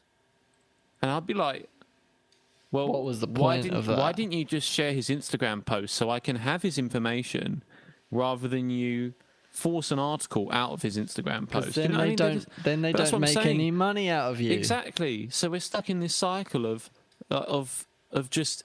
It's like we're all stuck eating McDonald's, but it's our news. Yeah. And News we can't is shit. stop it. We can't stop it. News is shit. Just cheeseburger after I honestly cheeseburger. was thinking there was actually there was a bit of fake news that I wanted to get out there, and I thought how easy it would be to just like to build up a news site, and scrape all of the shit that's going on in like all the shit posts that all other news things do, scrape it all, post it, get the SEO value up on the site, and then just post like this one bit of bullshit into the world and just try and get everyone to believe it. Yeah. Like it's a challenge that I really want to like do, to see what kind of rubbish I can get out there. I think you can. Because it seems like that's what other people are doing. And then I don't know if you've seen, but some of these like lower league news sites, all they are just like it's like the article is a sentence, then an ad, a sentence, then a related post, then a sentence, then you like, can't actually read the content. You can't read any content. Yeah. And it's almost like they earn their money through people clicking on the ads accidentally. Links. Yeah. And here's another thing, which is that at work we were talking about how there's this big thing came out that I think it was Uber. They stopped doing their paid ads for marketing, and they saw no decrease in purchases. So they stopped paying. And there's this whole idea of that this paid ads thing, like this click thing, is entirely because a lot of them, when you actually sign up and you get something sorted with like a deal with them, they say, I've driven 15 customers to your site this month. Yeah. Okay, we'll pay you 15. There's no evidence. No, yeah. Obviously, you've got your GA, but it's your due diligence to figure that out. So it's all fake. But even if they have clicked, they can generate that click. So exactly. It's just this inner space of... So we're being forced ads, which we don't click on, unless it's an accident, for the fact that there can be a business model where people can pay and have a bot click it, or you click it on accident. Yeah. Whereas we could just remove all that. I'd pay 50 quid a year to do it. Can I pay a tax, a non-ads tax? Well, that's basically what Medium is, right? Is that ad blocker, I guess, as well? But well, basically, Medium is... ad blocker for life. Like, just, you wear these glasses, and you imagine that. You walk past a billboard, and it's just nothing there. It's just like this sky. nice... No, you get a nice picture of a forest or something. Yeah. A screensaver. Fucking brilliant. But then maybe you'd go into shops and you'd miss the bar and get free advert. But I don't know. Maybe you can like selectively filter based on... Yeah, just turn ads on and off. Surely there's a button. Yeah. No, but the thing is like that would be a world where you turn it off, and because you've been disabled, like you've disabled your ads for so long, you're just so overwhelmed that all the ads that you probably just pass out. All the world is they're just waiting for everybody to accidentally turn off their ad blocker, and it's just like boom, boom, boom, like ads everywhere in your face on these glasses. Yeah. No, it's not like a world I want to be in. And you can't skip the first 5 minutes because you've had it off for 5 hours. Yeah. And your eyes have to look at the centre of the screen. Yeah. Because it's got eye detection. Yeah. Eye tracking. That's where it's at. This dystopia, there's a lot of dystopian like futures you can envision. And well, actually, wait, before... like we say, the walls are closing in, really. But yeah. Before we move on, there is a question that I've actually got written down here called, if you could have a billboard with anything on it, what would it be and why? it'd be the fucking Just Swimcast, mate. Yes. But just come listen, please. Like, anyone. Is anyone out there? Yeah. Hello? Yeah. We've got a podcast here. It'd probably be that nowadays. But I don't know, before. God. It's tricky, isn't it? I like those ones where people take something out just to say something politically because they've obviously got fuck you money. Yeah. There's been a few of those that are quite good in the past. What would you do?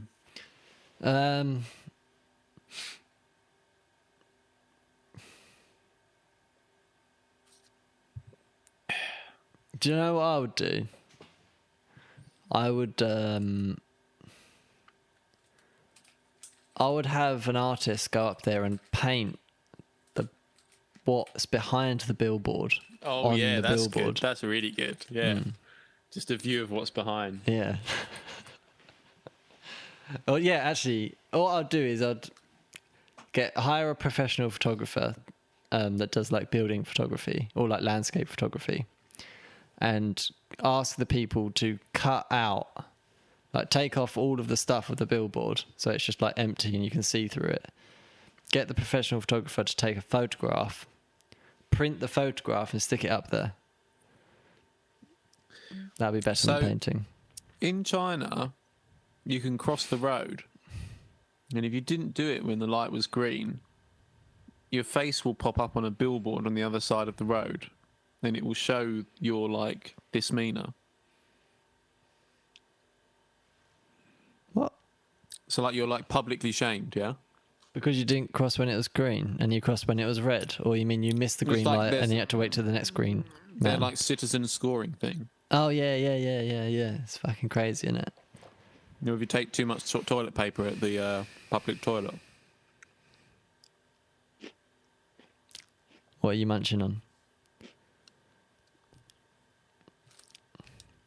I got some custard creams.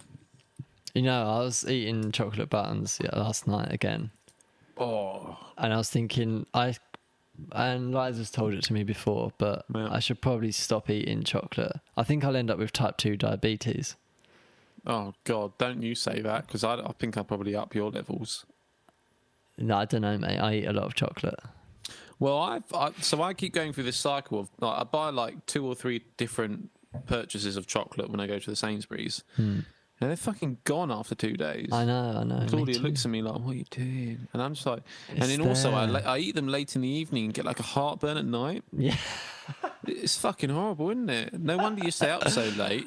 And then I drink like 5 litres of water, and I'm like, this is making no difference. No. So I'm trying to stop it. But this custard cream is actually it's a refreshing break from a bourbon. So I haven't had a custard cream in like decades, I feel they're like. up there, you know. They're up there. Yeah, if they're they're on a pretty plate good. with a bourbon, if I've taken 2 bourbons, my next is probably a custard cream. Unless there's a party ring just to throw in the middle. Oh no, not a party ring. I'd probably rate dark chocolate digestives at the top. Yeah, Bourbons they're used to quite be good, but Hobnob's pretty decent. Hobnob's pretty good. A little bit oaty. You've got to have water. I mean, you've got to have water with all biscuits. The best part of having a biscuit. I would heavily disagree. Wait, what? You don't want water with biscuits? No, what? Who has water with biscuits? There's only two. There's 3 drinks that go. I think we're okay. going to have to bring Tom Rowley in here because he understood last time the order of food. Right. So I'm just going to I explain. think Tom will be on my side. I honestly No, think Tom no. will be on my side on this one. No. So There is one there is primary any- drink that goes with all biscuits, regardless of what biscuit it is. Oh, he's not going to say it. Inken einen Milch. Is a glass of cool blue milk. See, I like this is another topic here. I can't get behind milk. I cannot get behind it, and we've spoken about this. I've rinsed you about this. So Woody will sometimes like it might be around the house. I'll be like, "Do you want a drink?" And like, "Oh, have you got any milk?" Oh yeah. And I'm just like, I'm not a fucking 'cause breastfeeding I've mum. got- Like, what do you think I've got? Yeah, I've got some milk. I've got milk in the fridge. That's for tea. That's for having with cereal. And those are the exceptions. Well, you you- don't just drink milk because it's weird. It coats your mouth. It doesn't taste nice. I've got some over there. I could drink it right now. I'm not going to. It tastes. It's amazing. So the best bit about having a biscuit is the fact that you get all that debris stuck in your mouth and your teeth. And, And you're you like, wash "Oh, it God." down with milk. And then, no, you don't, Yeah, because you- that doesn't work. It does. It's the best Out- thing for it. Oh, yeah, let me just replace the biscuit chocolateness in my mouth with a different coating. It's fucking grim. And it's like, half the time it might even be off as well. And even when it's not off, there's probably part of it that's off. Why? The thing is, And if then- you're a milk drinker, you drink so much of it that your milk never goes off. So I'm gonna revive something that's actually a story that's come from your brother. So we once did a podcast. Oh, you were on it. Oh, what's on it? Yeah. You were on it. I was about to tell you about a podcast that you were on. Yeah. Where he told about the milk bus. Yeah. So for the viewers, there is a ratio at which when milk is mass produced from a cow, their udder starts to create pus. Now, the pus goes into the milk, and there is a ratio at which every different, whether it be a country or European standards of acceptable. food standards, have acceptable of pus to milk. Yeah. And the pus is actually thickening out their product. So if you're selling milk, you're at an advantage to hit that ratio as much as possible. So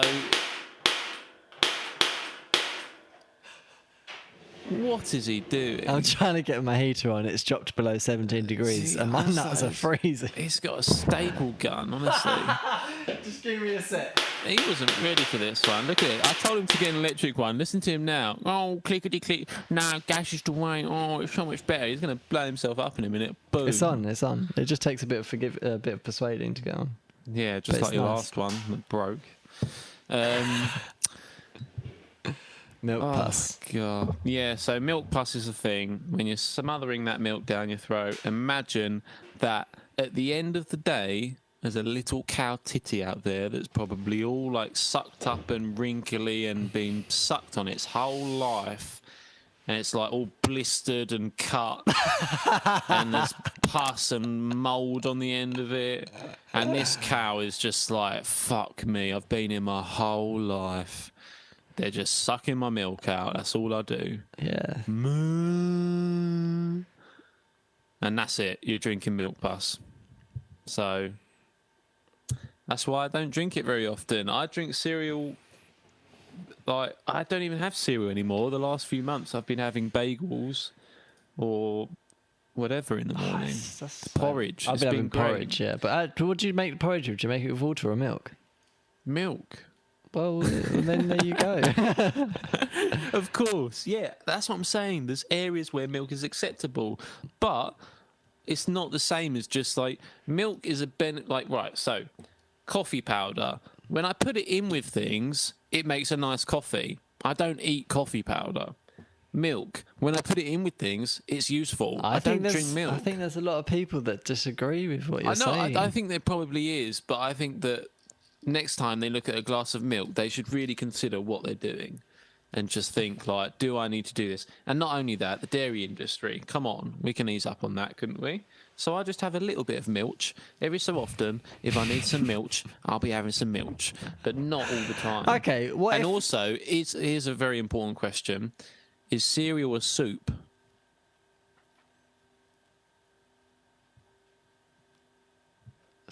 Well, Probably the hardest question of the podcast. I suppose it is in a way, but it's. I guess why, it is. Why yeah. wouldn't it be? Isn't it definitely a soup? Is Yeah. it cold soup? What would happen if you heated up cereal? Would that be nice? Hot cereal. But then what's porridge? Because porridge is essentially cereal. It's carbohydrates in milk, but you've warmed it up into a porridge. Is that a soup? Porridge isn't cereal. What? Porridge What's the porridge is definition porridge. of cereal? High carbohydrate, high fibre food in milk. That's exactly what porridge is. Nah, cereal's little chinkity binkity bits. What? Little- That's exactly what porridge is. Nah, porridge is oatsy woatsies. It's completely Oh, different. great. Yeah, I'm glad you cleared that up. Yeah, that's like saying toast and pancakes are the same. And yeah, then, well, Don't get behind it. they're made of the same things. How would you feel about putting pineapple on pizza? I'm okay with it. Yeah. I like a good Hawaiian. So when I worked at Domino's, obviously every lunch you could get a pizza, well, like a small or a half-size pizza, which is definitely enough. Like a personal pizza is great. Yeah. That's the best bit of lunch. Go out there, have a cigarette, whack on a pizza. Mm-hmm. Those are the good old days, having a little pizza on lunch break at Domino's. But the problem is that you'd had them so much that you wouldn't know what to choose. And the Hawaiian was the perfect... When I got to the end of the menu, it's time for the Hawaiian now. Ooh. And it would just refresh the whole scale again. Because I'd be very chicken focused in my pizzas. And the best thing about working at Domino's is that the Domino's combinations that you get are good. Domino's combinations on pizzas are much better in terms of, like, most pizza shops, they just have ingredients, they put them on the pizza, whereas Domino's, they have a picture in front of you, and you have to match that picture. So they're representing every pizza is the same. Yeah, and then yeah. there's a person at the end of the line called quality control who checks the quality of that pizza before it goes in the oven. Yeah. Every pizza, every wedges, there's a person that does that. Yeah. Which is quite good, right?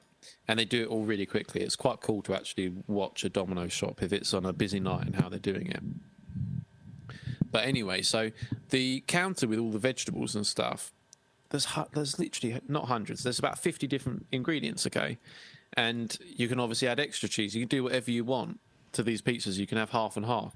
So the best thing I would get is, instead of having a Domino's pizza, Claudia used to make me. So she would get the barbecue wings, which had really nice chicken, shred the barbecue wings off the side, or sriracha wings, whatever they were, put that on top of the pizza, then all of the vegetables, but like not what Domino's says I can have to make money for them, just a shitload of veg, and then get some of the nachos and crush them on top, then sprinkle the cheese on, in the oven, out the other side, a big garlic dip, a Dr. Pepper, and that's your lunch break. Oh. Is it possible? Like, if I called up and asked for that, would they do it? They'd do it, I think, yeah. They'd do it, but you'd probably end up paying an extra, like, 30p for every topping or something stupid. Right. I think they normally do it. There's a lot of things like... So, in comparison, to compare the standards of Domino's against other places, so we like to go to Pizza Hut because we know the taste of Domino's so much. Yeah. But the thing that we struggle with is that the service at Pizza Hut is so much worse. It's to the awful. point where we've had so many vouchers because I just ping them and I'm like, yo, you used to work at Domino's. They don't do shit like this. Yeah. Like, and it's interesting for them because obviously their customer service team actually cares and feeds it back to the top. Domino's does this better. But they'll do things like, so the crust at Pizza Hut has this garlic sprinkles on it, yeah? And that's one of the best things that Pizza Hut has going for it, is the crust has garlic sprinkles on it. Do Pizza Hut still do the salad bar? Well, not at the moment, but they do when you go to the shop, yeah. But the shops are pretty much phasing out now. Like, that was one of my favourite things at Pizza Hut, was the potato and chive salad. At the salad bar. Yeah. Well, also the bacon bits mixed in with the bacon Thousand bits. Island sauce. Oh, just making it. yeah. You can go to the Harvester and have the same experience. It's not just limited to.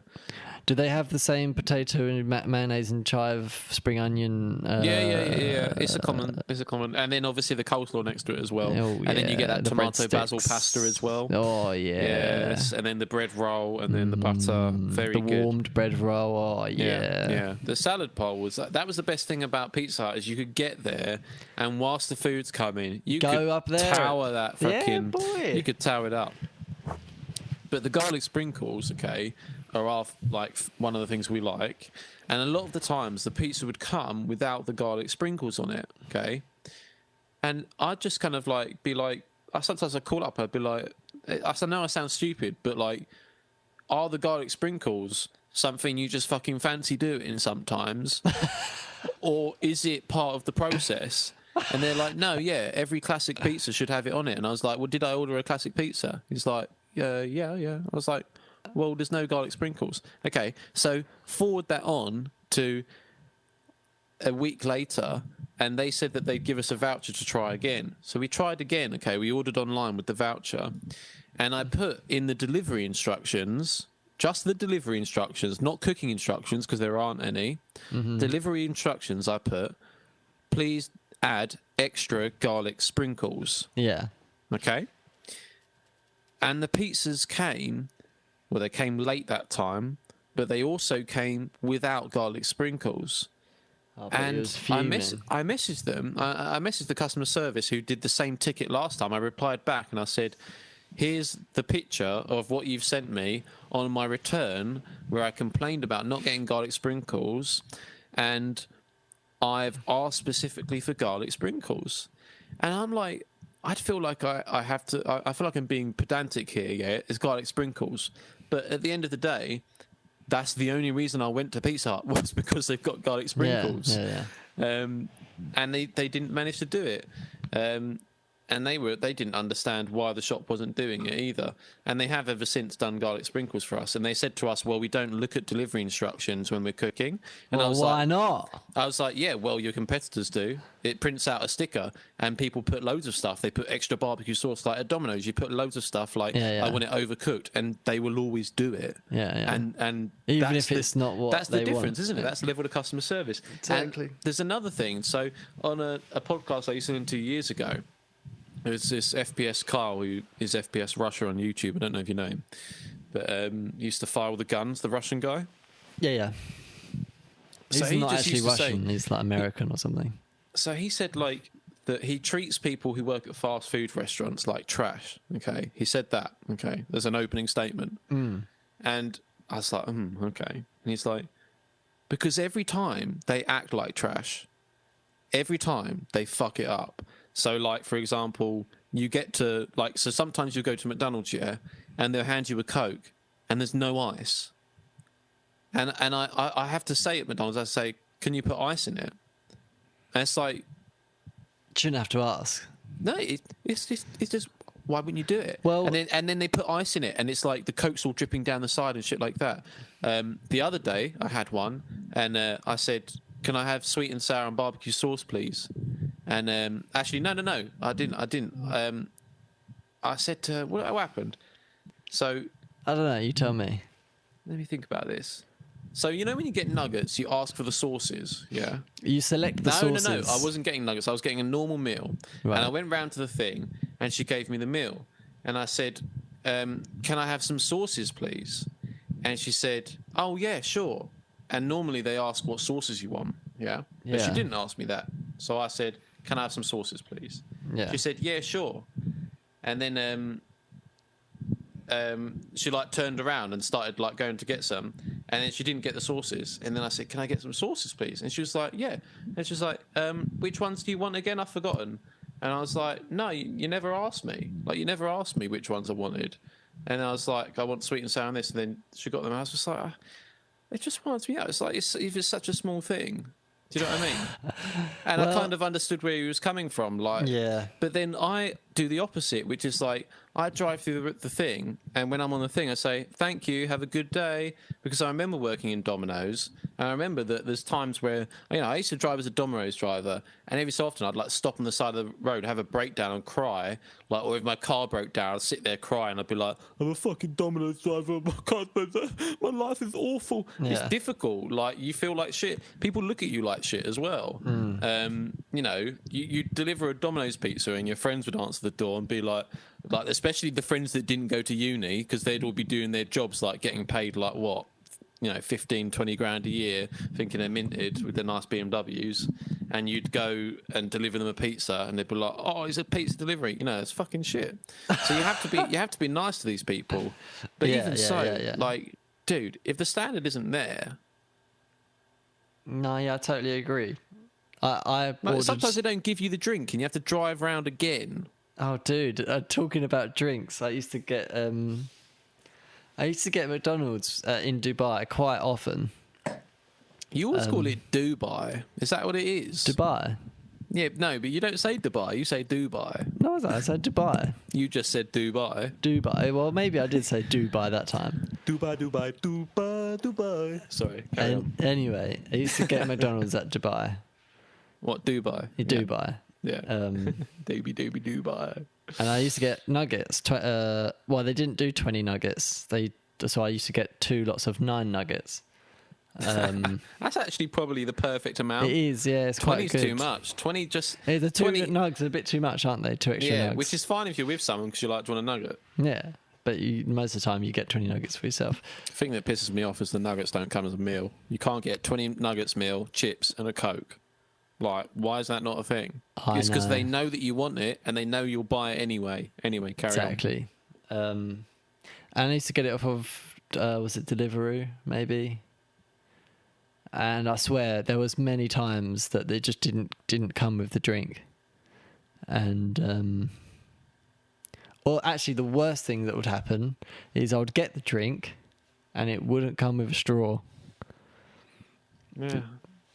It's just like and it got to the point with the straws that I used to write, as you say in the delivery notes, because delivery is, I think it's just to the driver, saying, can you check, like, can you just grab a straw regardless of if they've said they've put one in or not. Yeah. You should have been like, you got my straw? And he's like, here. And you're like, here's a $5. Yeah. I'm so Because glad that's it. It's even at a point where, like, I'd pay for the premium. If I could go to for get a Domino's good experience. and, like, there's a customer service woman there who's like, oh, do you know something interesting? So now I drop Miyako in Chelmsford on the what is it? On Thursdays to meet my mum because she takes her sometimes. And there's a McDonald's Chelmsford? there. Why do you mean Chelmsford? Surely It's in Ongo would be between. better. No, because you can get to Chelmsford quicker because it's a quicker road. It's pretty much the same time. Trust me, I've worked. Okay. But there's a McDonald's there. Sometimes in the morning, I hop in and get myself a cheeky little breakfast roll. Fuck me, it's different in the morning, and I think they've been told to be really nice because. Good morning, sir. What would you like? It's like a fucking hotel. Of course they're going to be like that in the morning. Like they've just woken up. They're feeling good. They're feeling fresh. It's also the people who get to do the morning shifts compared to the people who agree to do the evening shifts. Yeah, exactly. The people in the evening shifts get up late. They like. I used to work at Domino's. There was a guy who used to work in Domino's, and he said that he said some awful things about night shifts with McDonald's, mate. Like, I don't want to hear them. I don't want to hear them on this episode. Just don't buy a frappe. Oh Jesus! Don't buy it. And I've bought a frappe since. Just sucking on employer jizz. Anyway, I think we're drying up here. So thank you everyone for listening. Please comment, like, subscribe, rate on all the not social medias, all the podcast platforms. That's Apple Music, Spotify, Google Podcasts. I don't think we've set up a Discord yet. We don't have a website yet, so don't go and check. If you want to listen to this next week, tune in. Make sure you bring some snacks. I hope you've all enjoyed the ramblings of Woody and Tim. Yeah, and there's something new, so we're going to end with a riddle every time. Okay. What gets bigger when you take more out of it? Repeat, what gets bigger when you take more out of it? And we'll see you next week.